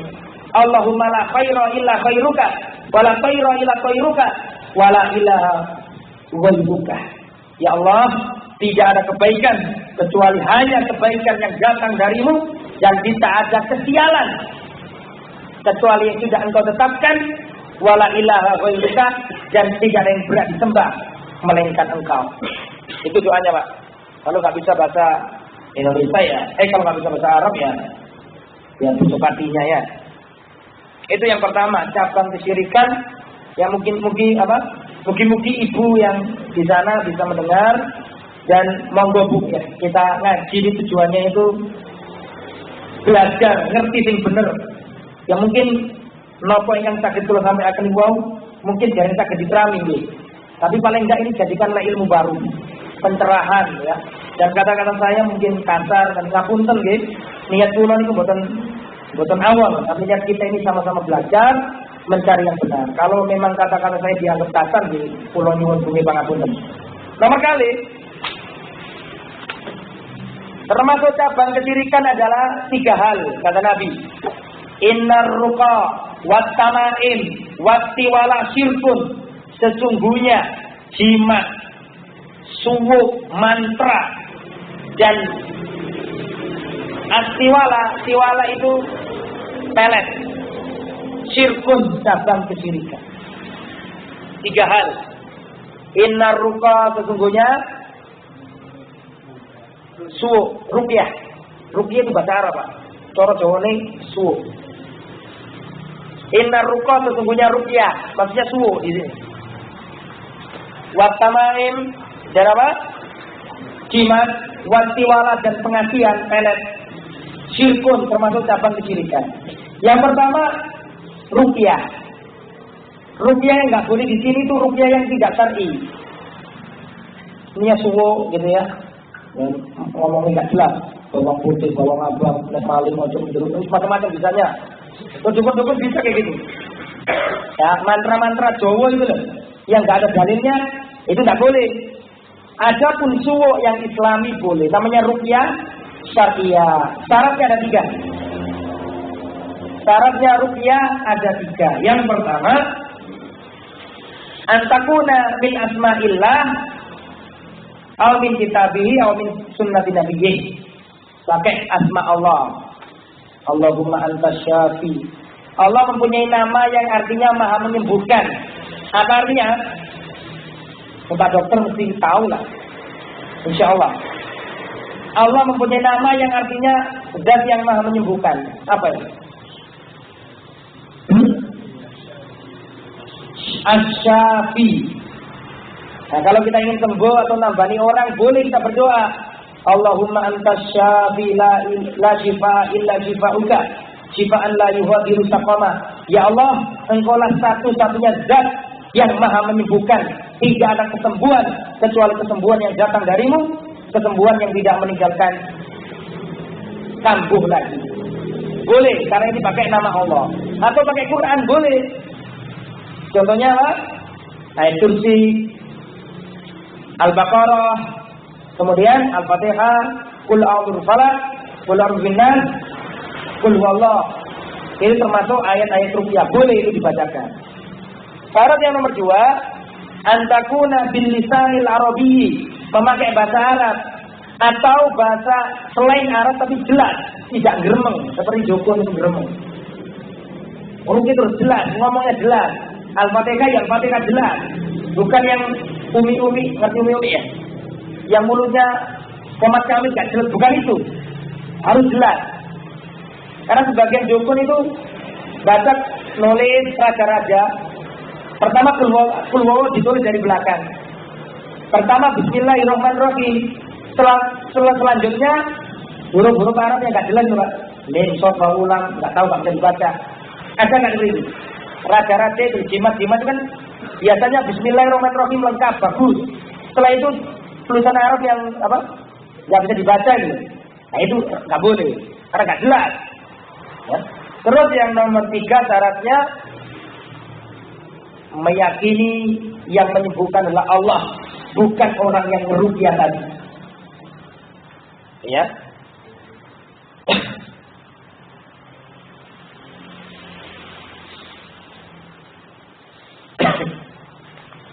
Terus jimat nggak boleh, orang Islam nggak boleh pakai jimat, Pak. Man allaqa syai'an wukila ilaihi. Barang siapa yang menggantungkan jimat, Allah pasrahkan dirinya kepada jimat itu. Mesti khawatir. Contoh ya, Orang sudah terbiasa pakai jimat. Dari Pati kerja ke Jakarta. Ini kalau terus bisa ke Cirebon ya. Lewat Cirebon kan nanti ya. Kalau ke Jakarta lewat Cirebon juga bisa. Nah, misalnya lewat Cirebon. Waktu di Cirebon dicari, ketinggalan jimatnya di Pati. Kira-kira takut nggak orang seperti ini? Pasti takut. Itulah makna dari sabda Nabi, man allaqo syai'an wukila ilaihi. Barang siapa yang menggantungkan jimat, pasti Allah akan serahkan urusannya kepada jimat. Dia nggak punya tawakal, nggak mau hilang. Orang kalau pakai jimat, tawakalnya ke Allah itu hilang. Mesti pikirannya kemana? Ke jimat. Misalnya orang sudah terbiasa pakai jimat, dari sini ke Surabaya, sampai Tuban, lupa nggak bawa jimat, insya Allah balik dia pulang. Nggak akan berani dia. Karena orang kalau sudah terbiasa gantungkan hidupnya ke jimat, Allah pasrahkan dirinya ke jimat itu. Artinya selalu gantungkan di jimat itu. Nah, orang Islam nggak boleh pakai jimat. Rumah-rumah itu harus dibersihkan dari jimat. Ya. Terus yang nomor berapa? Pengasih, mengumpulkan orang yang nggak senang dan menceraikan orang yang pada senang. Surat Al-Baqarah 100 berapa ini? Ifarikuna bainal mar'i jua, betul. Wa ma kafara Sulaiman, Nabi Sulaiman enggak kafir. Walakinna syayatin kafaru, tapi setan-setan itulah yang kafir. Yu'allimuna an-nasa sihra, karena ngajari sihir. Ifarikuna bainal mar'i wa zawji, memisahkan laki-laki dan perempuan. Terus cabang kesyirikan juga. Ya nomor pinten tadi? 3. At-tawassul ghairu syar'i. Tawasul yang enggak syar'i.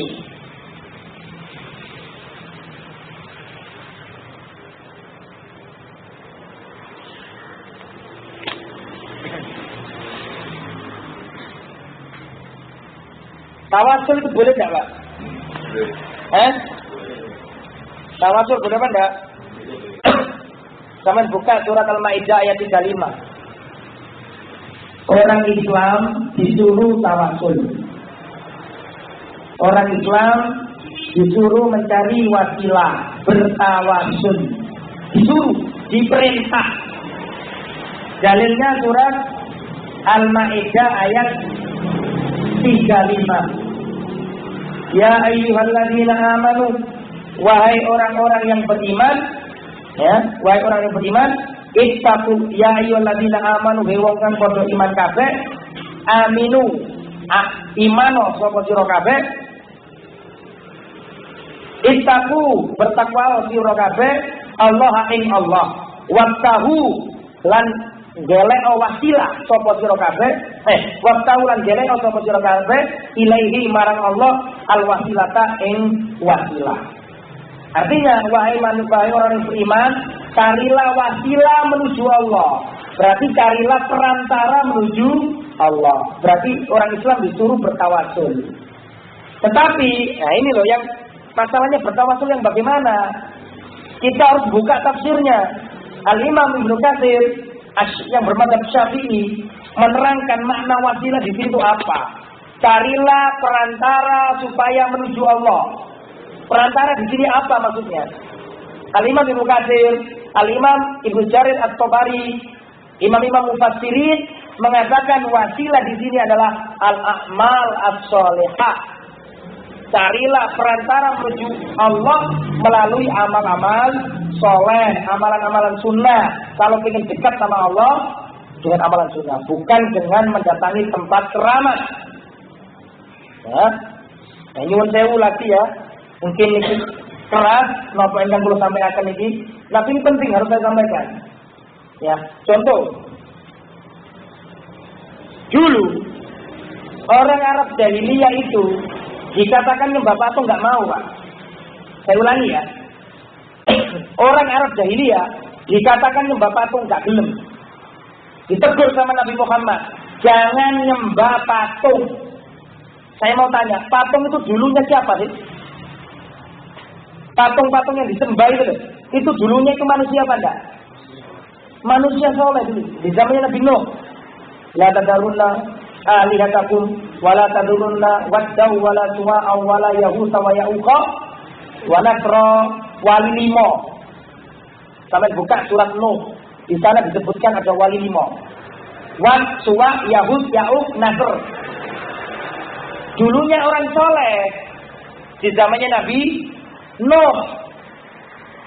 Setan ngomong sama ini ditafsiri oleh Al-Imam Ibnu Abbas dan ditulis oleh Al-Imam Al-Bukhari ketika menginterpretasikan ayat tadi itu, menafsiri ayat tadi itu. Kata Ibnu Abbas, dulu itu berhala-berhala itu aslinya orang soleh di zamannya Nabi Nuh. Terus setan datang, buatkanlah patung untuk mengenang jasa-jasa mereka.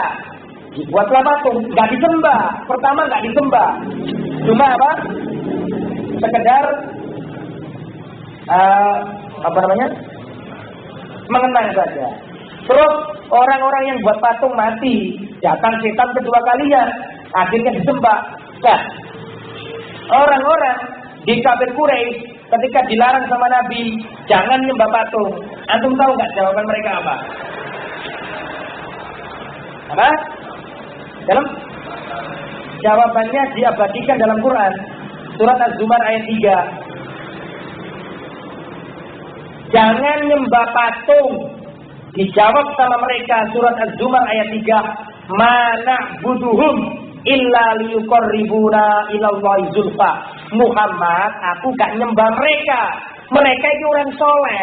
Maka kami jadikan patung-patungnya orang soleh ini untuk menjadi perantara menuju Allah. Perhatikan jawabannya. Jawabannya mereka itu seperti jawaban orang zaman sekarang. Nyuwun sewu nggih, mungkin iki kasar, sama jadikan ilmu baru. Kalau teman nggak terima monggo silakan, nggak apa-apa. Tapi minimal jadikanlah ilmu baru. Orang zaman sekarang kalau kita tanya, loh jenengan kok minta ke kuburan? Mereka nggak mau, betul nggak? Mereka akan mengatakan saya nggak minta ke kuburan, cuman saya jadikan kuburan kan orang soleh tuh. Saya jadikan kuburan itu perantara untuk sampai ke Allah. Jawabannya sama enggak dengan orang tadi itu? Sama, bedanya dulu patung, sekarang kuburan. Nah, sama saja dengan bedanya. Padahal, perhatikan, dalam surat Al-Baqarah ayat 185-186 itu, setelah ayat Ramadan itu. Wa idza sa'alaka ibadi anni fa inni qarib ujibu da'watad da'i da'an. Kalau ada yang bertanya tentang aku, fa inni qarib, aku dekat, ujibu da'wah, aku kabulkan doa. Allah tidak mengatakan carilah ke orang-orang itu, tidak. Rasulullah Allah mengatakan ud'uni, mintalah aku, astajib lakum, aku akan mengabulkan. Tidak pakai perantara. Nggak tahu di Pati ini ada apa enggak. Tapi kalau di tempat saya itu mereka ngomong seperti ini. Kalau kita minta ke Allah langsung, itu masih kotor kita ini. Kalau kita minta ke Allah langsung, kita belum sampai makom kita itu. Maka kita minta bantuan orang soleh yang sudah wafat di kuburannya supaya menyampaikan kepada Allah. Kalau kita masih nggak tembus, nggak tahu di sini ada nggak itu. Padahal perhatikan, padahal justru Allah itu senang kalau lihat hamba yang berlumuran dosa kemudian datang bertobat kepada Allah. Justru Allah itu senang sama orang yang dosanya banyak terus mengakui dosa terus kembali kepada Allah. Justru Allah senang sama hamba ini. Jangan dibalik. Kalau gitu nggak ada bedanya kita dengan orang Nasrani. Kita datang ke apa? Gereja terus ada surat apa? Penebusan dosa kalau itu. Nah, itu ya. Jadi itu tawailah. Islam tidak melarang ziarah kubur. Saya khawatir ada yang salah paham. Ziarah kubur itu syariat Islam. Ziarah kubur itu dianjurkan, bahkan diharuskan. Tetapi ziarah kubur itu ada berapa? Kamu jawab. Ziarah kubur ada berapa?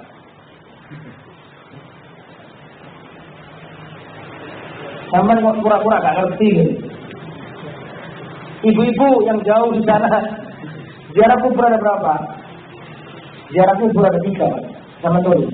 Dan jangan dilupakan sampai tambah kerja. Ziarah kubur itu ada 3, Pak. Yang pertama, ziarah syar'iyah. Ziarah yang sesuai syariat. Saya ulangi, ziarah kubur ada 3. Yang pertama, az-ziarah asy-syar'iyyah. Ziarah yang sesuai syariat. Ini yang pertama. Tujuannya cuma ada 2. Saya ulangi, yang pertama adalah ziarah syar'iyyah. Ziarah sesuai syariat. Ini tujuannya ada 2. 1, ingat mati. Kata Rasulullah, kuntu nahaitukum an ziyaratil kubur ala fazuruha. Dahulu aku larang kalian ziarah kubur, tapi sekarang boleh silakan ziarah kubur. Kata Nabi, fa innaha tudzakirukumul akhirah. Karena ziarah kubur itu bisa mengingatkan kalian kepada kematian. Artinya ziarah kubur itu tujuannya eling mati. Yang kedua, apa tujuannya? Ndongakno wong sing mati. 2 tok tujuannya. Makanya Rasulullah ngajari doa, Allahumma ghfirlahu warhamhu wa'afihi wa'fuan. Kalau perempuan, Allahumma ghfirlaha warhamha wa'afihi wa'afiha wa'fuanha. Jadi ziarah yang sesuai syariat ada 2 tujuan. Yang pertama supaya ingat mati, kedua ndongakno wong sing mati. Jangan bawa urusan dunia terus gini. Sebagian orang ya, sama kok tebe-tebe saking Bojonegoro, kita Surabaya, Padik, akhirnya kita pergi. Akhirnya nyekar ke makam ya. Kok tebe banget orang nggih. Ya supaya baik digampangno rezekine, anake sehat-sehat, dagangan laris. Saya pernah dialog sama bapak yang sudah sepuh gitu, dinaikkan mobil yang enggak mobil box, ya Allah saklah. Ketika turun saya saking bundi, saking betul-betul. Lah, akhirnya kita bundi nyekal. Nah, tujuan itu tebel-tebel. Ya sih digampang kok lah. Gampang mau nyambut ke ini, anak edik warung kabeh, bisnis edik lancar, warung edik lancar, lari. Padahal kata Nabi, ziarahlah kubur supaya kamu ingat mati. Kalau ini eling mati apa eling donya? Nek kau pengen sukses donya silakan, tidak apa-apa. Pergi ke masjid, setelah itu nang pasar, silakan. Nang masjid, terus nang sawah, itu bener. Nek pengen sukses. Nek pengen sukses nang kuburan, nang masjid. Mari nang masjid, nang sawah, utawa nang kantor, utawa nanti nang pasar. Ojo nang kuburan. Nang kuburan eling mati. Dan dongakno wong. Yang nomor 2, ziarah bid'iyah. Ziarah bid'iyah ini ziarah yang tidak ada tuntunannya. Nggak sampai sirik, enggak, tapi nggak ada tuntunannya. Contoh iktikaf di kuburan cari waktu. Ada nggak orang? Ada nggak? Poso putih, kata melekan di kuburan, cari kesaktian. Kalau ini bisa sirik loh, bukan yang itu. Ini seperti iktikaf di kuburan. Iktikaf kan di mana kata Nabi? Di masjid. Kalau ada orang iktikaf di kuburan, nah ini namanya bid'iyah, ziarah yang tidak dituntunkan, tertolak. Kalau bahasa kasarnya ziarah bid'ah. Nggak sampai sirik, tapi terlarang.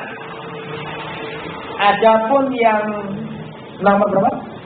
3, az-ziarah asy-syirkiyah. Ziarah syirkiyah, ziarah yang syirik. Contohnya minta ke kuburan, minta kaya, langsung minta ke kuburan.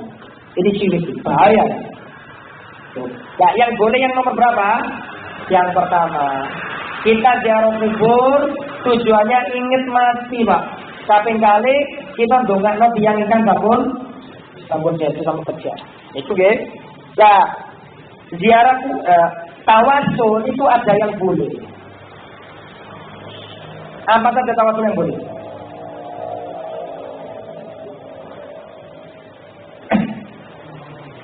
Yang pertama, ya ditulis ibu-ibu, ditulis mas-mas, tawasul ada yang dibolehkan.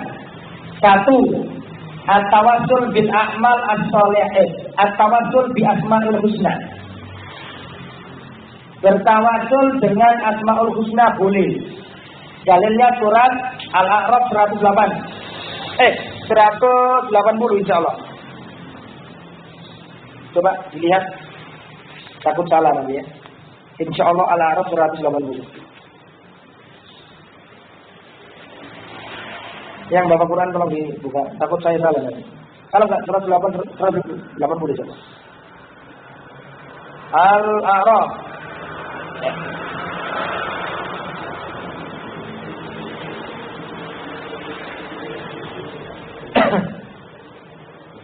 Ya betul, 180.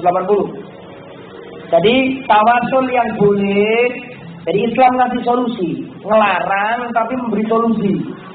Solusinya yang pertama, tawasul yang dibolehkan adalah tawasul dengan asmaul husna. Dalilnya Al-A'raf 180. Walillahil asmaul husna fad'uhu biha. Allah memiliki asmaul husna, nama-nama yang indah, maka berdoalah kepada Allah dengan nama-nama yang indah itu. Bertawasul dengan nama-nama yang indah boleh. Caranya bagaimana Ustaz? Gini. Contoh, sampean sakit, pengen apa? Sembuh. Caranya gimana? Sebut nama Allah. Allah mempunyai nama Asy-Syafi. Allahumma antas syafi, isbiri. Ya Allah, Engkau lah Zat yang Maha menyembuhkan, sembuhkanlah penyakitku. Contoh lain, sampean bisnisnya jatuh, gagal. Sampean ingat nama Allah apa? Ya Ghani, Ya Razzaq. Razzaq kan apa? Kalau Ghani, boleh. Allahumma antal ghaniyyu wa antar razzaqu aghnina urzukna. Ya Allah, panjenengan yang maha kaya raya, jenengan maha memberi rezeki, berikan rezekimu. Jenengan minta kasih sayang, ya Rahman, ya Rahim, irhamna. Wahai Zat yang maha welas asih, berikan kasih sayangmu kepadaku. Sampeyan minta apa lagi? Minta istri kedua. Waduh bahaya. Ini dibuka dulu ya. Minta apa? Terserah minta apa, ada semuanya. Minta cucu, bisa. Allahumma rzuqna zaujatan shalihatan. Ya Allah, berikan rezeki kepadaku jodoh yang baik. Minta kekuatan boleh. Apa nama Allah? Ya Qawiyyu, Ya Azizu, Ya Matinu, Ya Qaharu. Berikan kekuatanmu kepadaku. Boleh. Minta apa lagi? Minta minta kejelasan, bisa. Allahumma antal alimul khabir. Apa artinya alim? Yang maha berilmu kan juga. Boleh. Minta apa lagi? Ada semuanya. Ini boleh Pak. Ini namanya bertawasul pakai apa tadi? Surat Al-A'raf 180. Yang kedua ya, bertawasul dengan amal soleh. Bertawasul dengan amal soleh. Contohnya, sebagaimana dalam hadis diriwayat dicantumkan Al-Imam An-Nawawi dalam kitabnya Riyadhus Shalihin. Masih ingat 3 orang masuk gua, terus ketutup pintu gua? Masih ingat gak? Salah satu orang berdoa, kita gak bisa keluar kecuali kita berdoa dengan amal soleh kita. Orang yang pertama berdoa, ya Allah, aku dulu mempunyai ibu, aku berbakti kepadanya. Ketika aku datang, aku melarang istri dan anakku makan dan minum sampai kami nunggu bapak dan ibuku minum dulu. Kalau itu ikhlas karenamu ya Allah, bebaskanlah kami dari pintu gua ini. Nah, buka sedikit, nggak bisa banyak. Terus orang yang dua ngomong, ya Allah, aku dulu memiliki anak paman, misanan, sepupu, wanita, yang aku mencintainya seperti cinta laki-laki dan perempuan. Ini juga dalil bahwa misanan boleh dinikahi. Baik pancerwali maupun tidak pancerwali boleh dalam Islam. Nggak tahu kalau di Bali, Pati ini ada nggak istilah pancerwali atau nggak? Kalau di tempat saya ada istilah pancerwali. Saya ulangi. Orang yang dua ini ngomong, ya Allah, aku dulu mencintai anak pamanku sebagaimana cinta seorang laki-laki kepada perempuan. Suatu hari si wanita ini butuh sesuatu kepada aku, utang. Maka aku utangi dia dengan syarat dia harus membiarkan aku jamak. Kamunya ya. Maka ketika kami berada di kamar, pintu-pintu tertutup, tanganku di atas tangannya, kakiku di atas kakinya, tiba-tiba wanita itu berkata, ittaqillaha, takutlah kepada Allah. Maka ketika itu aku tinggalkan wanita yang paling aku cintai di muka bumi tersebut.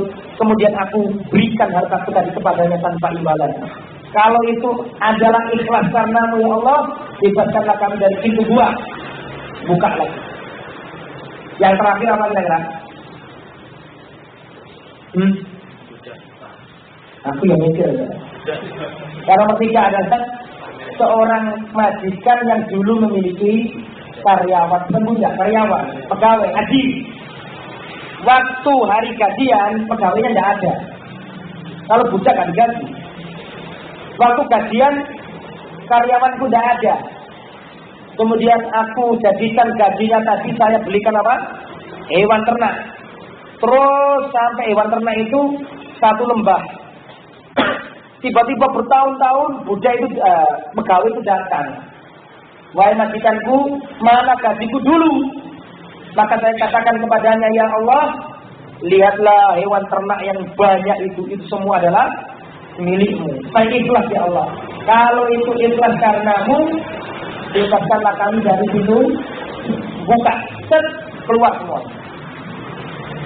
Itu yang di haji. Contoh konkret misalnya, ada orang bisnis sukses, gagal bisnisnya, terus dia berdoa sama Allah, hancur misalnya, gulung tikar.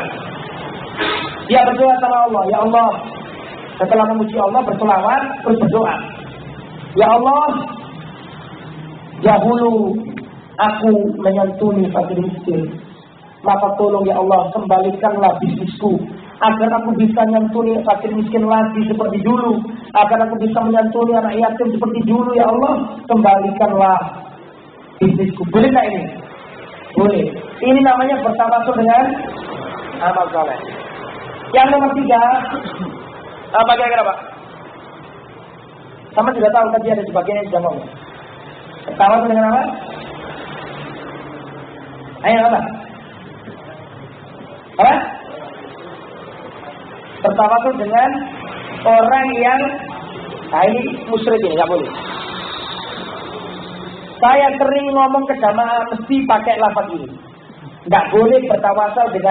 Tidak boleh bertawasul dengan orang soleh, tidak boleh. Yang boleh adalah bertawasul dengan doanya orang soleh. Beda loh Pak. Itu beda lafaz beda. Contoh misalnya ini ada orang soleh di Arab Saudi, sama yang dongo. Allahumma bi hadrati Syekh Abdul Razak, boleh nggak? Meskipun masih hidup. Makanya penting nomor 3 yang boleh adalah bertawasul dengan apa tadi? Doanya. Jangan lupa kata-kata doa itu. Karena kalau zatnya tidak boleh. Jadi boleh bertawasul dengan doanya orang soleh.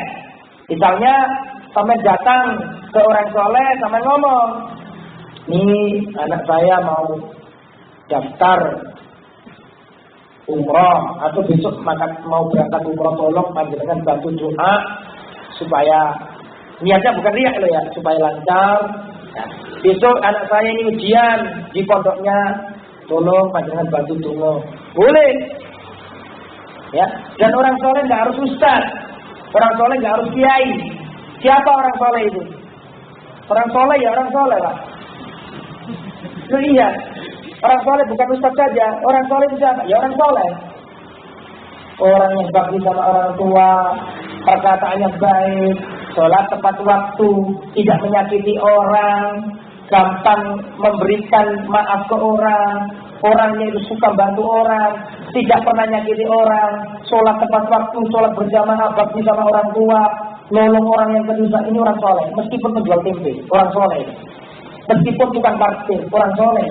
Meskipun tukang desa, orang soleh. Minta doanya dibolehkan. Dalil lain, masih ingat ceritanya Uwais Al-Qarni? Rasulullah ngomong, nanti suatu saat akan ada seorang dari negeri Yaman, namanya Uwais Al-Qarni. Masih ingat deh? Dari negeri apa tadi? Orangnya ini pernah kena penyakit sopak, belang. Terus Allah menyembuhkannya, tapi tinggal apa? 1 dirham gini yang masih ada di kaki di tubuhnya. Dia memiliki ibu yang sangat dia hormati. Dia berbakti sama ibunya. Nanti kalau kamu ketemu sama orang namanya ini, minta doa kepadanya. Ini Rasulullah belum ketemu deh. Rasulullah kabarkan, dan itu dilakukan Umar. Ketika Rasulullah wafat, Abu Bakar wafat, Umar ini kalau ada jamaah haji dari Yaman, diteliti. Siapa di antara kalian namanya siapa? Saya.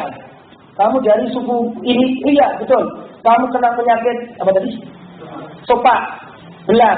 Iya, terus sembuh. Ada sendiri. Iya, betul. Kamu punya seorang ibu? Iya. Tolong doakan aku, kata Umar. Kata Umar apa? Tolong doakan aku, karena aku mendengar Nabi mengatakan nanti ada orang namanya Musfardi datang dari Yaman, kalau ketemu minta doa. Artinya para jamaah yang nomor ini dibolehkan apa? Berdoa dengan apa tadi? Minta doa dari orang soleh. Jadi itu tawasul yang dibolehkan. Sebenarnya masih banyak, tapi itu intinya secara global. Bismillah.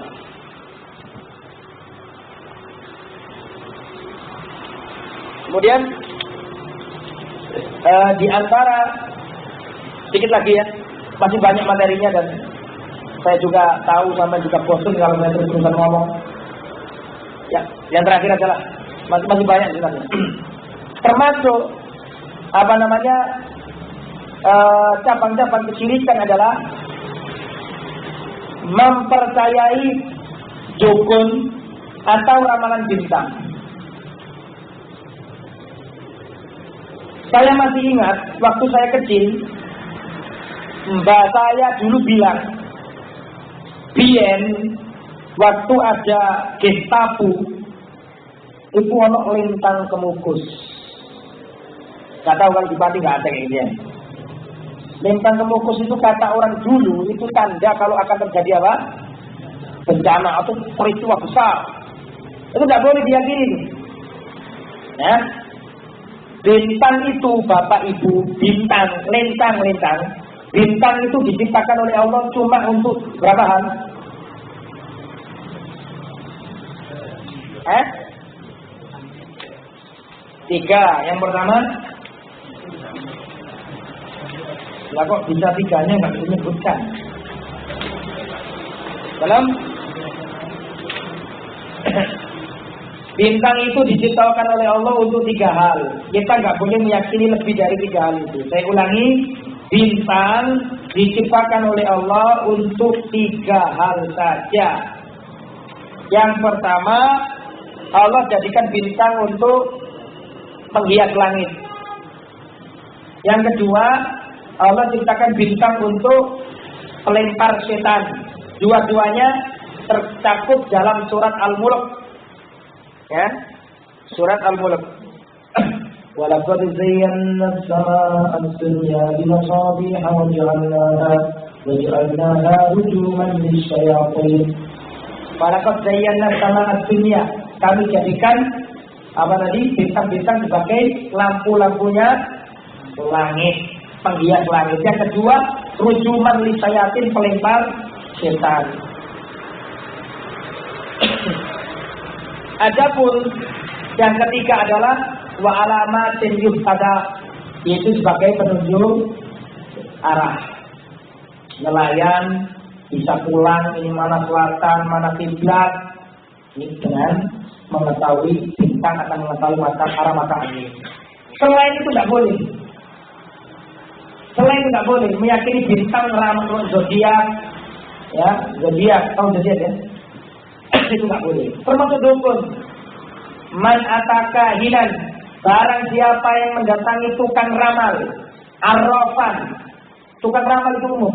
Ustadz sekalipun kalau ngeramal masa depan, jangan dipercaya ustadznya. Kiai sekalipun kalau mengatakan besok awakmu nek umur 40, awakmu itu susah. Awakmu menego ngene-ngene, nggak boleh. Kecuali kalau itu perkiraan yang mungkin karena ada sebab yang bisa dilihat kasat mata ya, bisa jadi ya. Tapi kalau ngeramal nggak boleh, meskipun kiai. Man ata arrafan, barang siapa yang mendatangi tukang baji, tukang ramal, fasalahu an syai'in, kemudian bertanya, lam tuqbal lahu sholatun arba'ina lailah, sholatnya tidak diterima 40 hari. Ini sekedar datang tok. Bagaimana Ustaz kalau percaya? Nemen tabani. Man ata arrafan fasaddaqahu bima yaqul faqad kafara. Barang siapa yang datang ke dukun dan membenarkan omongannya dukun, faqad kafara bima unzila ala Muhammad, bisa kafir dari apa yang dibawa Nabi Muhammad.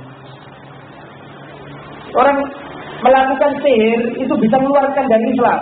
Dalilnya mana? Al-Baqarah 102.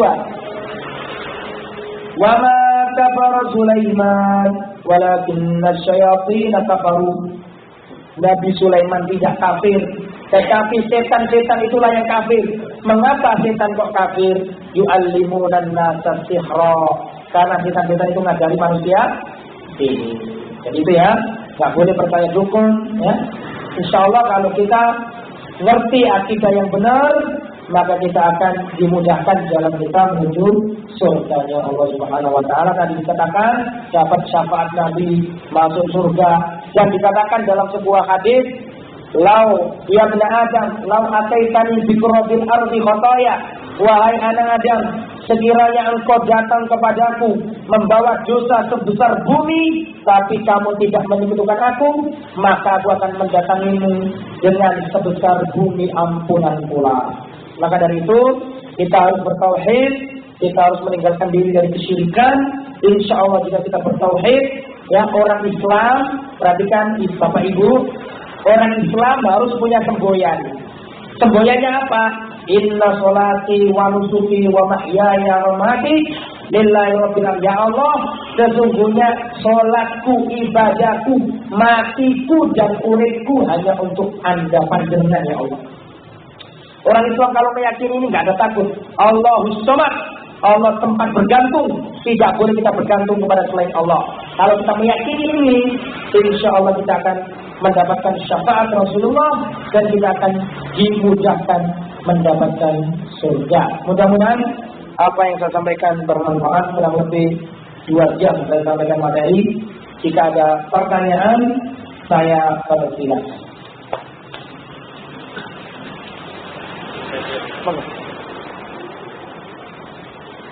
Terkait akidah. Ini pakai ini biar dengar Pak. Pertanyaan yang pertama, ini ada karena pengalaman di suatu jamaah itu kalau haji sembelihan binatang haji itu tidak disembelih di Mekah, tapi disembelih di Indonesia. Alasannya karena di sana sudah banyak yang gede nanti mubazir. Kalau disembelih di Indonesia itu bisa dibagi orang-orang yang membutuhkan. Nah ini termasuk penyimpangan apa enggak?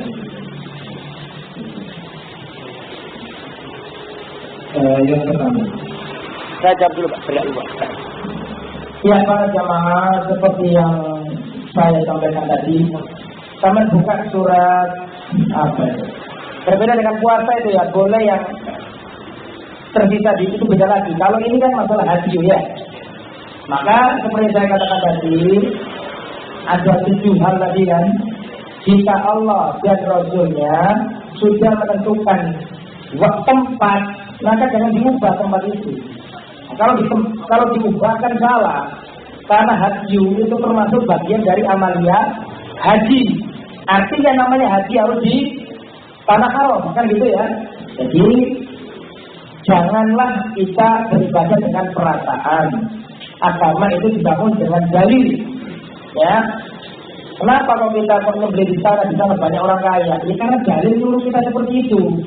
Coba ya, jadi kita ibadah pakai dalil, tidak pakai perasaan. Dan tadi sudah saya katakan, bila Rasulullah bisa menentukan tempat, jangan membuat tempat yang baru, yang tidak ditunjukkan. Allahu a'lam. Perkara tentang hajinya. Nah ini yang mudah-mudahan kalau manusia nggak tahu, ya Allah alam, semoga Allah mengampuni ya. Tapi ini tadi mengkhawatirkan, ya mengkhawatirkan. Tetapi kalau kita katakan itu kan bukan rukun, wajib. Ya, jadi seandainya dia melakukannya di sana, mungkin misalnya dia memberikan uang untuk dilakukan di sana karena setelah berpulang misalnya udah jadi sebagai ganti. Karena itu bukan rukun. Tapi itu mungkin wajib haji, kan beda antara wajib sama rukun. Nah, mudah-mudahan itu termasuk bonus. Intinya lain kali lah. Udah jangan membuat seperti itu. Ya begitu bicara saja. Ya, nanti di sana juga kita nggak tahu salurannya juga bukan orang kaya. Gitu. Di sana juga ada orang-orang yang berhak. Di sana juga ada TKW, ada orang Bangladesh, ada orang India. Tidak semua orang Arab Saudi. Wallahu a'lam. Ya kalau memang belum tahu ya mudah-mudahan Allah maafkan ya. Ya tapi lain kali ya harus diperhatikan.